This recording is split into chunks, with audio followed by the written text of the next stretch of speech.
Hello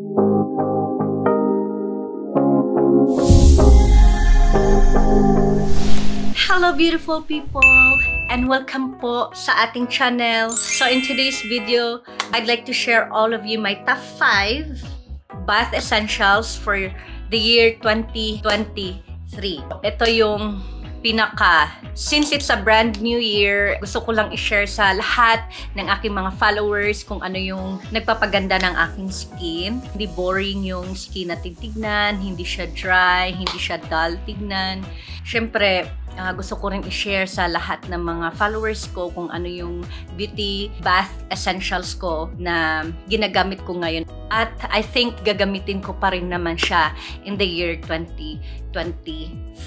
Hindi na tayo magtatagal guys and start na natin yung number 1 ko. Ito talagang Gluta C.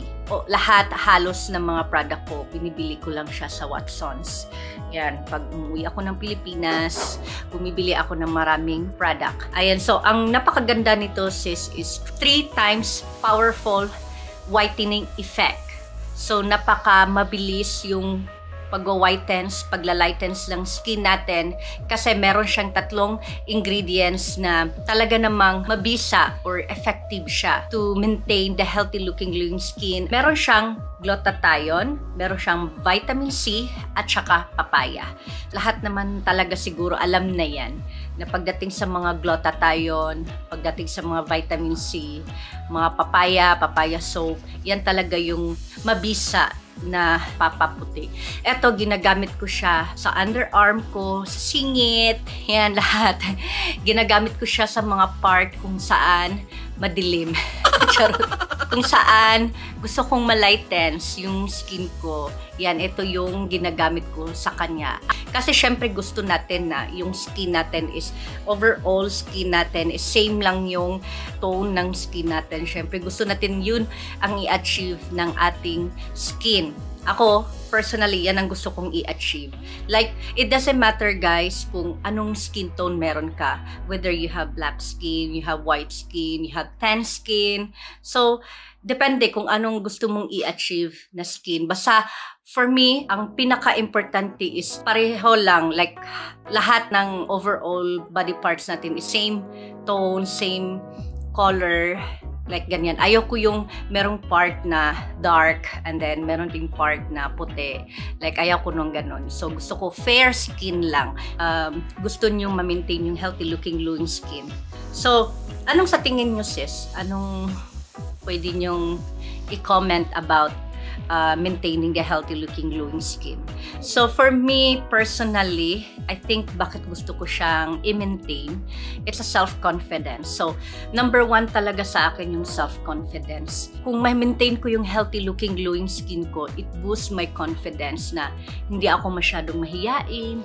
Kahit na anong isusuot ko, I feel na bagay sa akin. Kahit anong kulay na isusuot ko, feel ko bagay siya sa akin. Second, na pinaka-favorite items ko for my bath essentials is yung St. Ives Blackhead Clearing Scrub. So, guys, like gaya ng sinasabi ko, 100% hindi talaga perfect yung skin natin everyday. At hindi rin perfect yung skin ko talaga. Hindi lahat ng panahon, hindi ako nabi-breakout, hindi lahat ng panahon clear yung skin ko. No, it's not. So, from time to time, lalo na pag mga hormonal changes, meron talaga akong mga breakouts. Meron akong acne, meron akong pimples, lahat. So, actually meron din akong milya. So, lagi akong merong milya sa aking face. Kaya, ang ginagamit ko itong St. Ives Facial Scrub. Ito sis, talagang effective siya for clearing blackheads. Meron akong blackheads sa aking face, meron din akong whiteheads. So ito yung nagpapatulong sa akin to remove the blackheads sa aking ilong or any part sa aking skin. So mostly sa aking ilong, marami talaga akong mga blackheads niyan. At marami akong mga acne na lumalabas every month. So kailangan i-maintain ko siya kasi kung ma-miss ko ang paggamit nito, most likely nagkaka-breakout ako. So, hindi ko ma-maintain yung gusto kong skin or gusto kong glow sa aking face.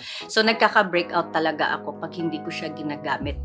Pero hindi naman ibig sabihin na kahit ginagamit ko siya, hindi ako nagkaka-breakout. Nagkaka-breakout pa rin ako, pero hindi na ganun kadalas at hindi na rin ganun kadami. Very recommendable ko talaga siya kasi matagal ko na itong ginagamit at subok na talaga itong product na ito. At sa likod ng product na ito, sis, makikita mo yung level ng pag-exfoliate ng skin mo. So, meron dito siyang gentle, meron din siyang moderate, meron din siyang deep. So, sa product na ito, nandito lang ako sa moderate na exfoliating. So, hindi ako gumagamit ng deep exfoliating kasi yung skin ko kasi sobrang manipis na siya. So, parang iniingatan ko rin na hindi ako mag-exfoliate masyado na sobrang deep talaga sa skin ko. So, pinipili ko pa rin yung moderation lang. So, moderate lang na way of exfoliating sa skin natin. So, yan. Siguro para sa akin, kung nag-i-start ka pa lang sa journey mo of achieving healthy looking glowing skin, I think for me, you have to start on the deep exfoliating. Kasi yun talaga yung time na tanggalin talaga, baguhin talaga lahat ng skin mo. So for now, since nag-maintain na ako sa skincare ko, so dito na lang ako sa moderate. My own opinion, yan yung ways ko sa pag-exfoliate ng aking face. So yan, eto na. And then, yung third naman sis na product na talagang ginagamit ko siya every day is yung papaya soap. So I think kabisado niyo na to at kilalang kilala na to sa buong mundo, 'di ba? So ito talagang papaya soap Kojisan. Ito yung ginagamit ko na whitening, papaya soap whitening sa aking face. So ginagamit ko siya kasi nga, iba talaga yung glow ko sa kanya. Once ma-wash yung face ko sa sabon na to, instant whitening talaga ang makikita mo sa kanya. Ito, sis, ginagamit ko siya almost every day, pero depende din kung ano yung weather ng panahon natin. So, kung sobrang lamig naman ng panahon natin, hindi rin siya mag-workout sa aking skin. Ang papaya soap is nagpo-promote din talaga siya ng dry skin ng ating skin. And it's normal. Normal lang yan sa papaya soap. So, pag ito ang ginagamit ko, pag sobrang lamig naman ng panahon, hindi ko siya pwedeng gamitin kasi nagda-dry yung skin ko sa kanya at nangangati yung face ko sa kanya. But, most of the time of the year, ito talaga ang ginagamit ko. So, ang pang-apat naman na favorite product ko for 2023 is yung para sa buhok. Marami ding nagtatanong sa akin, guys, kung ano yung ginagamit ko sa aking hair. Kasi daw, kahit meron akong hair color, hindi siya halatang nasisira at saka hindi naman talaga siya sobrang nasisira kahit na nag-hair color ako. Kasi nga, iniingatan ko rin yung buhok ko na hindi siya mag-dry. Lalong-lalo na pag nag-hair color ako or nagpapa-highlight ako ng aking buhok. Ayan, so ito yung secret ko talaga. Number 1 ko talaga to favorite para sa hair ko. Lalo na pag nag-hair color ako. So, it's Silk Secrets Milk 1-minute hot oil treatment.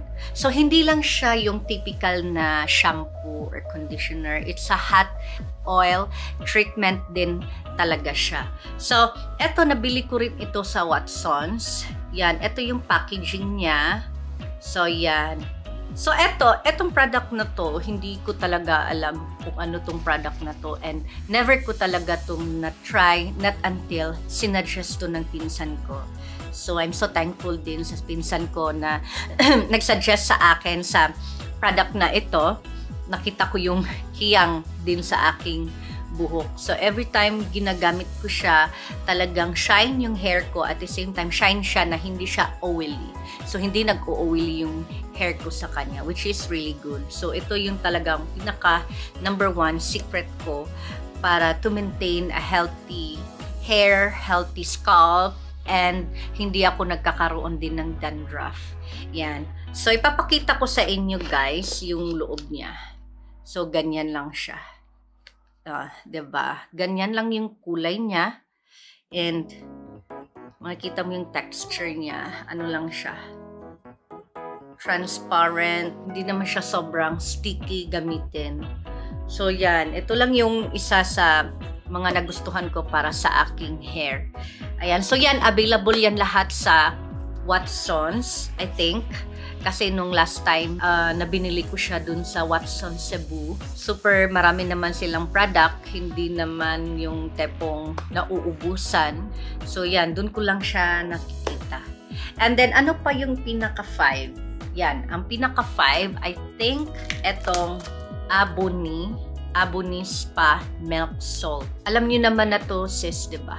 So, I think very popular naman tong Avoni. Ito kasing Avoni, kung gusto mo yung product na medyo mura lang, compare sa Glotasy, compare nitong isa na ginagamit ko. Compare nito, mas mahal siya. So, mahal talaga to in fairness. Yan. So, kung gusto mo yung mag-body scrub na whitens pa rin yung skin mo, smooth pa rin yung skin mo, and affordable, in an affordable way, kung talagang nagtitipid ka sa budget mo, yan, ito yung mas maire-recommend ko. 'Di ba? So, depende lang kung ano yung budget na available ka. So, ito yung pinaka budget-friendly na way ng pag-exfoliate ng body mo.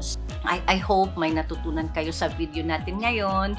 And yeah, so for the year 2024, it's a brand new year. And I think it's about time na i-priority naman natin paminsan-minsan yung skin natin. Overall, beauty natin, diba? So, syempre, kailangan natin meron din tayong self-care para ma-boost yung confidence natin. So, for the year 2024, sa mga hindi pa nakapag-start sa skincare, so I think it's about time to start achieving healthy-looking, glowing skin. Ayan, so thank you so much, guys, for watching this video. Thank you so much for your time. And kung hindi pa kayo nakapag-subscribe sa ating channel, please don't forget to hit like, subscribe na rin sa ating channel para updated tayo sa bagong videos natin. So I'll see you in my next video. Bye-bye!